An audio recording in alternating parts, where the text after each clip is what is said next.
आप देख रहे हैं मंत्र भारत न्यूज चैनल। मैं हूं कविता।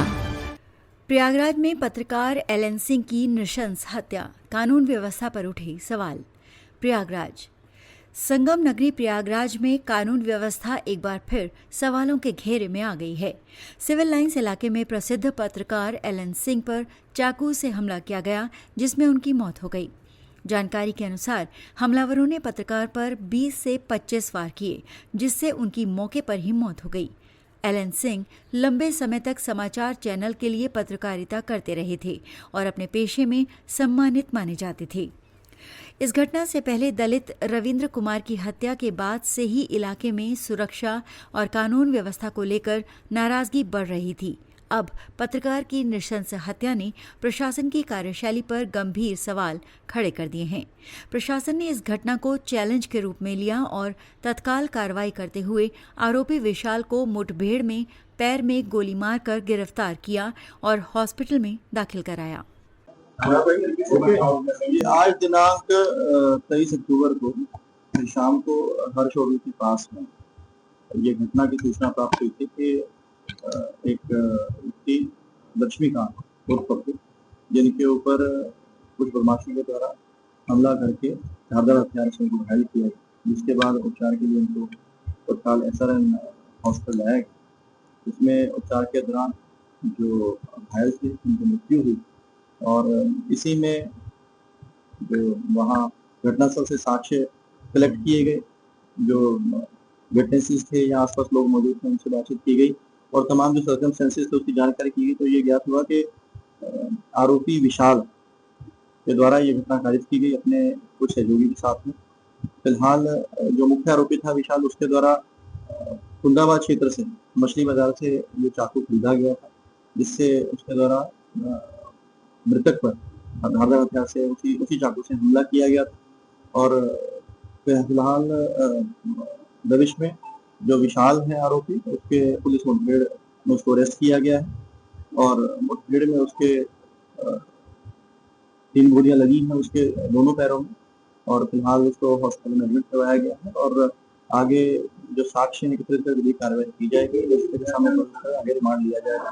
इसमें अभी तक जो है एक जो मुख्य आरोपी है विशाल की शामिल होने की बात सामने आई है, उसके एक और सहयोगी की भी शामिल होने की बात सामने आई है, जिसके संबंध में पुलिस टीम के द्वारा दबिश दी जा रही है और इसमें 2 और भी जो सस्पेक्ट हैं उनको भी अभी फिलहाल कस्टडी में लेकर के उनसे पूछताछ की जा रही है। और ये जानकारी हुई है कि पिछले दिन जो मृतक है उनका और जो आरोपी है उनके बीच में किसी बात को लेकर विवाद हुआ था, जिस चीज की अभी जानकारी ये मतलब अभी तक ये प्राइम ऑफिस इन्फॉर्मेशन है। इन सभी तथ्यों की अभी पड़ताल की जा रही है, वेरीफाई किया जा रहा है और जैसे साक्ष्य निकल करके आएंगे उनको संबोधित करते हुए आगे जो है अगली विधि कार्रवाई की जाए। घटना के पीछे कारण क्या है अभी तक? जैसे कि मैंने बताया कि एक दिन पहले इनका किसी बात को लेकर के झगड़ा हुआ था, किस बात को लेकर के झगड़ा हुआ था उसकी जानकारी की जा रही है, बट ये कंफर्म हुआ है कि उनकी आपस में काफी ज्यादा कहासुनी हुई है और फिर आज वहाँ पे ये घटना विशाल के द्वारा ये कारित की गई है। परिवार को ये वो जो भी हमारा जो विधिक कार्रवाई है उसको पूरी तरह अमल में लाया जाएगा। हमारा डेफिनेटली ये दुर्भाग्यपूर्ण घटना है, हमारी सहानुभूति पीड़ित के साथ में है। डिपार्टमेंट गवर्नमेंट ऑर्गेनाइजेशन पूरी तरह से हर संभव सहायता प्रदान। जिस तरह की घटना हुई है पत्रकारों की सुरक्षा पर सवाल खड़ा हो रहा है। देखिए पूरी तरह से दिन रात पुलिस विभाग के द्वारा देख करके यहाँ इंश्योर किया जा रहा है कि सभी जो जनपद वासी उनको सुरक्षित माहौल मिले और अगर किसी के द्वारा कोई भी अपनी सीमा का अतिक्रमण करेगा, कानून व्यवस्था के साथ में छेड़छाड़ करने की कोशिश करेगा तो डेफिनेटली उसके ऊपर सख्त से कार्रवाई ये मेरा चचेरा भतीजा है, आपकी पत्रकारिता से जुड़ा हुआ है। अभी तक कोई बात समझ में बहुत आई नहीं मुझे भी, क्योंकि हमको फोन आया कि चाचा मुझे बचा लीजिए। उस दरमियान मैं डॉक्टर UB यादव साहब के बैठा था। तत्काल मैंने अपने कुछ जूनियर अधिवक्ता उनको बोल दिया कि भाई तुरंत पहुंच जाओ और इंस्पेक्टर सिविल लाइन को, और मैं खुद भी तुरंत चल दिया। मैं आज ही आधे रास्ते था तब तक हमारे जूनियर अधिवक्ताओं ने बताया कि हालत बहुत गंभीर है, कम से कम 25-30 चाकू मारे गए हैं। गाड़ी में लाद के हम लोग स्वरूप रानी हॉस्पिटल लाए हैं, पुलिस भी साथ थी।